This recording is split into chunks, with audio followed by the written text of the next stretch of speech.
자, 이것부터 한번 파헤쳐 볼까요? 올해 1분기 한국 경제가 무려 1.7%나 깜짝 성장을 했다고 합니다. 네, 연간으로 따지면 거의 잠재 성장률에 근접하는 엄청난 수치죠. 그렇죠. 게다가 올해 경상수지 흑자 전망치가 1,500억 달러를 돌파할 예정이라고 하니까요. 수치만 보면 당장 축배를 들어야 할 것 같은 분위기잖아요. 네, 겉으로만 보면 확실히 그렇습니다. 근데 참 이상하단 말이죠. 왜 우리 동네 식당들은 매일 줄폐업을 하고 아침마다 콩나물 시루 같은 만원 지하철 타고 출근하는 우리들 지갑은 계속 통통 비어가죠. 그러니까요. 계속 더 얇아지는 느낌일까요? 오늘 우리가 집중적으로 분석할 이 자료, 바로 2026년 한국 경제의 현실을 아주 날카롭게 해부한 종합경영 보고서를 읽다 보면요. 이 소름 돋는 괴리감의 정체가 아주 명확히 드러납니다. 네, 아주 날카로운 보고서였어요. 지금 한국 경제 상황을 비유하자면요. 겉에서 보면 화려한 샹들리에가 번쩍번쩍 빛나는 대저택 같지만 정작 그 지하실에선 수도관이 터져서 시커먼 물이 턱 밑까지 차오르고 있는 상황과 같습니다. 와, 화려한 저택과 물에 잠긴 지하실. 현재 상황을 가장 뼈아프게 짚어낸 아주 찰떡 같은 비유네요. 그렇죠. 오늘 이 딥다이브에서는요. 그 겉보기 화려한 거시지표 속에 숨겨진 서민 경제의 진짜 위기, 즉 성장의 역설을 파헤쳐 보겠습니다. 그리고 이 보고서가 대안으로 제시한 낙수효과 2.0이랑 상생금융이 지금 이 방송을 듣고 계신 여러분의 통장 잔고에 도대체 어떤 의미를 갖는지 명확하게 짚어드릴게요. 네, 방금 말씀하신 그 물에 잠긴 지하실, 이 보고서가 경고하고 있는 첫 번째 핵심이 바로 그 지점입니다. 그 숫자들의 착시 현상 말씀하시는 거죠? 맞습니다. 우리가 뉴스에서 맨날 듣는 1.7% 성장, 1,500억 달러 흑자, 이게 만들어내는 거대한 착시 현상이에요. 솔직히 수출로 그렇게 어마어마한 외화를 벌어들인다는데 내 삶은 왜 이 모양이냐. 다들 이러시거든요. 과거에는 사실 대기업이 반도체나 자동차를 팔아서 흑자를 내면요. 그 돈으로 국내에 공장도 더 짓고, 사람도 더 뽑고. 그렇죠. 중소협력사들 납품 단가도 좀 올려주고요. 그럼 직원들은 보너스 받아서 동네 식당에서 회식도 하고 가전제품도 새 걸로 바꾸고 그랬잖아요. 네네. 그게 우리가 흔히 말하는 낙수효과잖아요. 물이 위에서 아래로 흐르듯이. 맞아요. 그 부가 퍼져나가는 낙수 효과라는 게 작동을 했어요. 근데 지금은 그 물길이 완전히 끊어졌습니다. 아, 완전요? 네, 지금 한국 경제를 먹여 살리는 AI나 첨단 반도체 산업은 고도의 기술이랑 자본이 집중되는 구조거든요.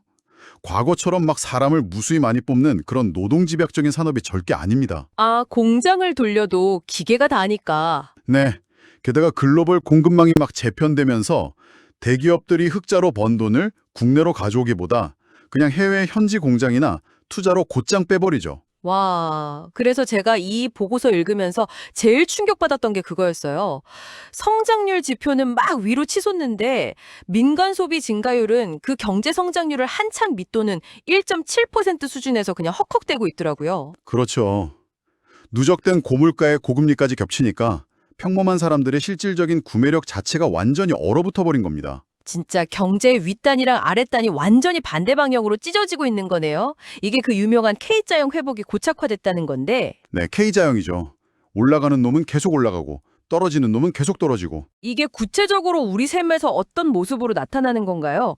보고서 보니까 이 K 양극화가 경제 전반에 걸쳐서 한 6가지 핵심 축으로 쪼개져서 나타난다고 아주 디테일하게 분석했던데요.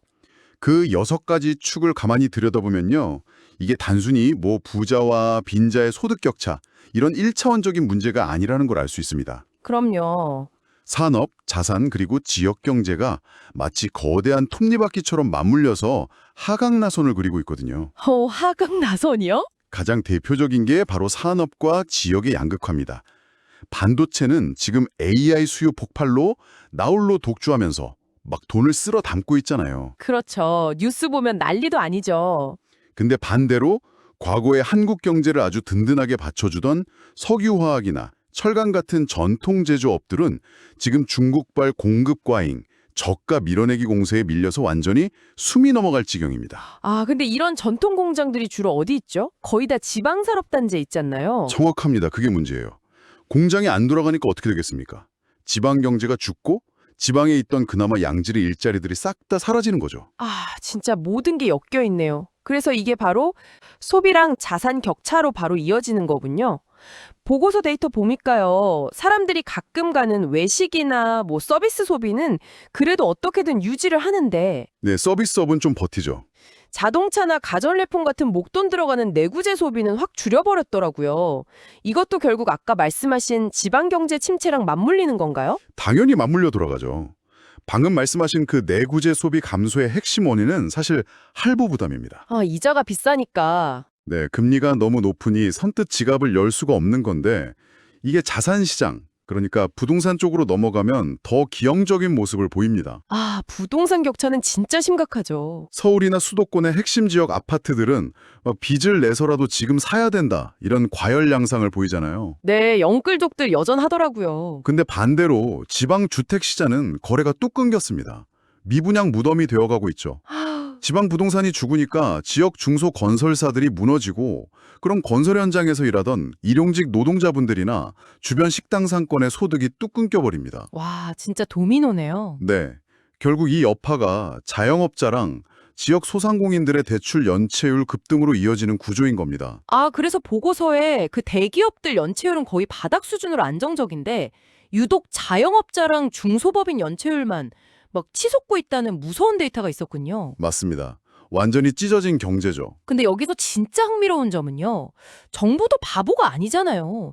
이런 상황 뻔히 아니까 지방 경제 살리겠다고 막 건설 경기 띄워보겠다고 SOC 예산, 그러니까 도로 깔고 다리 짓는 데다 정부 예산을 막 팍팍 풀고 있단 말이죠. 네, 확장 재정을 펴고 있죠. 근데 왜 민간 투자는 좀처럼 안 살아나고 계속 밑 빠진 독에 물 붓기 같은 느낌이 드는 걸까요? 기업들이 바보가 아니기 때문이죠.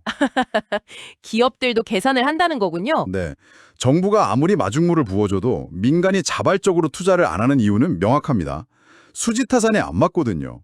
지금 글로벌 원자재 가격이 엄청나게 올랐습니다. 물가 자체가 너무 올랐죠. 거기에 더해서 돈을 빌리는 비용, 즉 자본 비용이 너무 비싸졌어요. 고금리. 기업 입장에서는 은행에서 돈을 빌려서 100원을 투자하면 최소한 110원, 120원은 벌어야 이자 떼고 남는 게 있잖아요. 근데 지금 같은 고금리 상황에서는 뼈 빠지게 일해서 이자 갚고 나면 남는 게 없는 수준이 아니라 오히려 적자가 날 판인 겁니다. 기대 수익률이 완전히 바닥을 치고 있군요. 네, 그러니까 정부가 아무리 예산을 풀어도 민간의 자생적인 투자가 뒤따라오지 않는 악순환에 빠진 겁니다. 결국 또 그놈의 금리가 문제네요. 자연스럽게 엇박자 정책이랑 금리 리스크 문제로 넘어갈 수밖에 없겠습니다. 네, 이 부분이 아주 핵심적인 딜레마죠. 이 보고서에서 제일 날카롭게 꼬집은 게 바로 이거였거든요. 나라 경제를 책임지는 정부랑 물가를 책임지는 통화당국, 그러니까 한국은행 정책이 지금 길 한가운데서 정면 충돌하고 있다는 거예요. 현재 한국 경제가 직면한 가장 뼈아픈 현실입니다. 지금 상황을 보시면요, 시중은행의 예금 금리는 계속 야금야금 내리고 있습니다. 근데 대출 금리는 연 4.24에서 4.25% 수준으로 꼿꼿하게 버티고 있어요. 아, 은행들만 그 예대금리 차로 엄청난 마진을 남기면서 배불리고 있는 거네요. 그렇죠. 근데 이것보다 더 심각한 뇌관이 있습니다. 바로 가계대출자들 중에서 금리가 변동되지 않는 고정금리 비중이 불과 1년 만에 50% 아래로 뚝 떨어졌다는 겁니다. 와, 그 말은 절반 이상의 대출자들이 금리 변동 위험에 그냥 무방비로 노출되어 있다는 뜻이잖아요. 이거 금리가 조금만 뛰어도 청취자 여러분들 매달 갚아야 하는 이자가 확 늘어나는 폭탄 아닙니까? 시한폭탄을 안고 있는 셈이죠. 아니, 근데 도대체 왜 금리를 못 내리고 이런 위험천만한 상황을 계속 방치하는 겁니까? 여기서 바로 첫 번째 정책 성충이 발생합니다. 재정정책을 펴는 정부는 어떻게든 민생을 살려야 하니까 돈을 풀고 싶어 합니다. 엑셀을 막 밟고 싶은 거죠. 그렇죠. 경제를 돌려야 하니까. 엑스프레소리를 못 내립니다. 금리를 내리는 순간 안 그래도 들썩이는 서울 부동산 시장에 기름을 들이붓는 꼴이 되거든요. 아, 집값이 또 폭등할까 봐. 네, 게다가 턱 밑까지 차오른 가계부채가 한순간에 터질 수 있으니까요. 물가랑 집값을 잡아야 하는 한은은 브레이크를 꽉 밟고 있는 겁니다. 한 차에 탄 두 사람이 엑셀이랑 브레이크를 동시에 꽉 밟고 있으니 차는 안 나가고 엔진만 타들어가는 거죠. 타는 냄새가 막 여기까지 나는 것 같습니다. 근데 사실 제가 이 보고서 읽으면서 진짜 혈압이 확 올랐던 포인트는 따로 있어요. 어떤 부분이죠? 바로 두 번째 정책 상충, 즉 부동산 PF와 상생금융 사이에서 벌어지는 기막힌 모순이었습니다. 혹시 부동산 PF라는 단어가 생소하신 분들을 위해서 아주 쉽게 설명을 드리자면요. 자기 돈은 정말 쥐꼬리만큼 들이고 나중에 지어질 건물의 수익성만 믿고 은행에서 엄청난 돈을 빌려서 아파트를 짓는 방식이거든요. 네, 신용카드 한도로 영끌해서 집 짓는 거랑 비슷하죠. 맞아요. 다 짓기 전에 비싸게 선분양해서 팔아가지고 카드값 매꾸매입하는 식인데 금리가 오르고 집이 안 팔리니까 이 구조가 와르르 무너진 겁니다. 아주 정확합니다. 근데 문제는 그 부실이 터졌을 때 정부가 대처하는 방식이에요. 폭탄 돌리기요? 네. 자본력도 없이 무리하게 빚내서 사업 벌인 시행사들이 망하게 생겼잖아요. 그럼 시장 원리에 따라 정리를 해야 하는데 정부가 만기를 계속 연장해주면서 억지로 산소호흡기를 달아주고 있습니다. 아니, 대체 왜 그러는 거예요? 그 부실이 터지면 금융권 전체, 나라 경제 전체로 위기가 번질까 봐 무서워서 손을 못 대는 겁니다. 와, 진짜 기가 막히네요. 근데 진짜 기가 막힌 건 따로 있습니다. 이렇게 좀비 기업들이나 부실 PF 사업장한테는 한없이 관대하면서 평범한 서민들 가계대출은 부채 관리한다는 명목으로 숨통을 꽉꽉 조이고 있단 말이죠. 맞아요. 게다가 자영업자들 힘들다고 정부가 은행들 팔 비틀어서 80조 원 규모의 상생금융 내놓으라고 압박을 했잖아요. 네, 겉보기엔 참 좋은 말이죠. 상생. 근데 현실이 어땠냐는 겁니다. 은행도 결국 이윤을 남겨야 하는 회사잖아요. 정부 압박에 못 이겨서 소상공인들 대출 이자를 깎아주고 나면 은행이 그 막대한 손해를 과연 자기들 돈으로 메꿀까요? 절대 안 그러죠. 아주 현실적이고 무서운 풍선 효과가 발생합니다. 은행은 자영업자에게 깎아준 이자만큼의 손실을 보전하려고 상생금융의 대상이 아닌 평범한 직장인들이나 일반 차주들의 대출 문턱을 팍 높여버립니다. 가상금리도 뭐 올리고요. 그렇죠. 비용을 슬쩍 전가하는 겁니다. 여기서 거대한 사각지대가 발생해버리는 거죠. 그러니까 정리하자면요. 지금 방송 들으시는 분들 중에서 매달 성실하게 빚 갚고 있는 평범한 직장인 여러분들, 네. 정부가 은행 팔 비틀어서 만든 그 착해 보이는 상생금융 비용을 사실은 여러분들이 더 높은 이자나 깐깐한 대출 심사로 조용히 대신 치르고 있을지도 모른다는 뜻입니다. 씁쓸한 현실이죠. 이건 정말 불공정하지 않나요? 정부의 그 선의가 오히려 시장의 도덕적 해이를 막 부추기고 과감한 구조조정을 지연시키는 역효과를 제대로 내고 있는 거잖아요. 그래서 이 보고서는 아주 단호하게 비판합니다. 화려한 거시지표 뒤에 숨어서 부실을 덮어두는 땜질식 처방이나 억지로 시장을 짓누르는 정책으로는 이 K양극화라는 고질병을 결코 고칠 수 없다고요. 자, 그럼 이제 진짜 중요한 해결책 얘기로 넘어가 봐야겠습니다. 이 찢어지고 고장난 경제를 어떻게 꿰매고 고칠 것인가. 보고서가 제시하는 혁신적인 해법의 핵심이 바로 낙수효과 2.0이랑 체감형 상생금융이더라고요. 네, 아주 중요한 개념이죠. 낙수효과라는 말은 익숙한데 2.0이 붙으니까 뭔가 완전히 업그레이드된 느낌이 나는데요. 맞습니다. 과거의 낙수 효과가 대기업 잔치상에서 부스러기가 중력을 타고 자연스레 툭툭 떨어지기를 그냥 입 벌리고 기다리는 수준이었다면요. 네네. 낙수 효과 2.0은 대기업과 중소기업을 아예 처음부터 하나의 강력한 파이프라인으로 연결해버리는 가치사슬 통합을 의미합니다. 오, 가치사슬 통합이요? 예를 들면 어떤 게 있을까요? 반도체나 AI 기술을 수출해서 대기업이 초과 이익을 엄청나게 냈다고 쳐볼게요. 그럼 그 돈의 일부를 떼어서 중소협력사의 디지털 전환, 즉 DX를 돕는 공동펀드를 아예 조성하는 겁니다. 아, 대기업의 노하우를 나눠주는 거군요. 네, 대기업의 스마트 팩토리 노하우를 협력사에 쫙 이식해서 생산성을 높여주고요. 그로 인해서 중소기업 직원들의 임금이 올라가면 정부는 그렇게 상생을 실천한 대기업한테 파격적인 법인세 감면이나 연구개발 세액공제를 던져주는 거죠. 아, 억지로 이익을 뺏어서 나누는 게 아니라 생태계 자체를 키우는 쪽으로 인센티브 방향을 재설계하는 거네요. 네, 기업들이 스스로 움직이게 만드는 겁니다. 저는 그 리쇼어링 대책도 되게 인상 깊었어요. 해외로 나간 우리 기업들 다시 국내로 불러들이는 거예요. 예전에는 그냥 세금 좀 깎아줄 테니까 돌아오라고 했다가 다 실패했잖아요. 세금만으로는 절대 안 돌아오죠. 기업이 해외로 나가는 건 복합적인 이유거든요. 인건비, 전력 같은 에너지 비용, 막막한 규제 등등. 그래서 이번 보고서는 접근법이 아예 다르더라고요. 맞습니다. 낙수효과 2.0에서는요. 기업이 수도권이 아닌 지방에 공장을 짓고 투자를 하면 정부가 산업용 전기요금을 아주 파격적으로 지원해 주는 걸 제안합니다. 전기값 깎아주는 건 진짜 실질적이네요. 거기서 끝이 아닙니다. 지방에 필요한 인재를 양성하는 직업 훈련까지 하나의 패키지로 싹 묶어서 제공해야 한다고 강조하죠. 와, 혜택을 융단 폭격하는 거군요. 네, 이런 피부에 와닿는 혜택이 있어야 진짜 지방에 양질의 일자리가 생기고 붕괴된 지역 경제가 살아난다는 겁니다. 근데요, 이 모든 훌륭한 해법들이 작동하려면 전제 조건이 하나 있잖아요. 보고서가 아주 강력하게 주장하는 거, 바로 뼈를 깎는 구조조정 말입니다. 피할 수 없는 고통이죠. 시장의 자금은 한정되어 있습니다. 가망이 전혀 없는 부실 기업, 그리고 아까 말씀드린 그 좀비 같은 부동산 PF 사업장에 우리 귀한 돈이 계속 묶여 있으면요. 정작 세상을 바꿀 혁신 스타트업이나 건실한 기업들한테 돈이 안 가겠죠. 네, 돈맥경화가 생기는 겁니다. 썩은 살을 도려내는 고통이 있더라도 과감하게 정리하고 퇴출시켜야 돼요. 그래야 그 안에 묶여있던 막대한 자본과 우수한 인재들이 밖으로 나와서 새로운 산업혁신의 마중물로 쓰일 수 있습니다. 진짜 맞는 말씀이네요.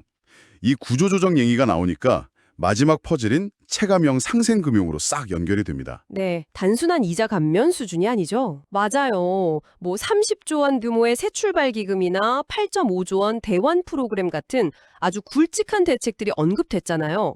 근데 저는 솔직히 이 대목에서 제 눈을 좀 의심했습니다. 아, 그 통신 채무자 부분 말씀하시는 거죠? 네네. 연체 통신 채무자 37만 명을 대상으로 기존 대출금이랑 밀린 통신비를 한데 묶어서 채무 조정을 해주는데 원금을 무려 최대 90%까지 탕감해 준다는 내용이 있더라고요. 원금의 90%요. 네, 파격적이죠. 파격적인 걸 넘어서 아니 이거 당장 듣고 계신 청취자 여러분 중에서도 아니 나는 뼈 빠지게 잠주려가며 이자 갚고 있는데 내 원금은 안 깎아주고 그럼 나도 그냥 배 째고 버티는 게 남는 장사 아니야? 막 이렇게 분통 터트리실 분들 많을 텐데요. 이거 자칫하면 사회적 도덕적 해이가 극에 달하는 거 아닙니까? 충분히 그렇게 생각하실 수 있습니다. 표면적으로 보면 이거 엄청난 특혜고 불공정처럼 보이니까요. 하지만 여기서 우리가 관점을 좀 더 굽혀볼 필요가 있습니다. 아, 넓게 봐야 한다고요? 이 보고서는 이걸 단순히 불쌍한 사람 돕는 자선 사업으로 보는 게 아니에요. 국가 경제의 기초 체력을 회복하기 위한 사회적 계약의 재구축 과정으로 정의하고 있습니다. 거창하긴 한데 무임승차 논란은 피할 수 없잖아요. 그래서 강력한 안전장치가 핵심입니다. 네. 원금에 감면받으려면 아주 엄격한 3단계 심사를 거쳐야만 해요. 숨겨둔 재산은 혹시 없는지, 당장 근로 능력이 있는지, 상환 의지는 확고한지 철저하게 검증을 하는 겁니다. 아, 아무나 배 쨘다고 빚을 지워주는 게 아니라는 거군요. 절대 아니죠. 그리고 이 정책의 가장 중요한 방점은요. 채무 조정이랑 취업 지원 제도를 강제적으로 연계한다는 데 있습니다. 취업이랑 연계 테크요? 네. 통신비조차 못 내서 신용불량자로 전락한 37만 명을 영원히 경제의 그림자 속에 방치한다고 생각해 보세요. 그럼 평생 국가가 책임져야 하잖아요. 맞습니다. 결국 국가가 평생 기초생활보장 같은 복지 예산으로 부양해야 합니다.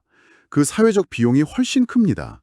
차라리 엄격한 심사를 거쳐서 비제굴레를 한번 끊어주고 직업훈련을 시켜서 다시 노동시장으로 복귀하게 만드는 게 낫다는 거죠. 아, 그러니까 스스로 돈을 벌고 소비를 하고 다시 세금을 내는 당당한 경제 주체로 탈바꿈시키는 거네요. 네, 그것이 국가 전체의 이익 관점에서 훨씬 합리적이고 효율적인 투자라는 분석인 겁니다. 와, 빚쟁이를 납세자로 바꾸는 시스템.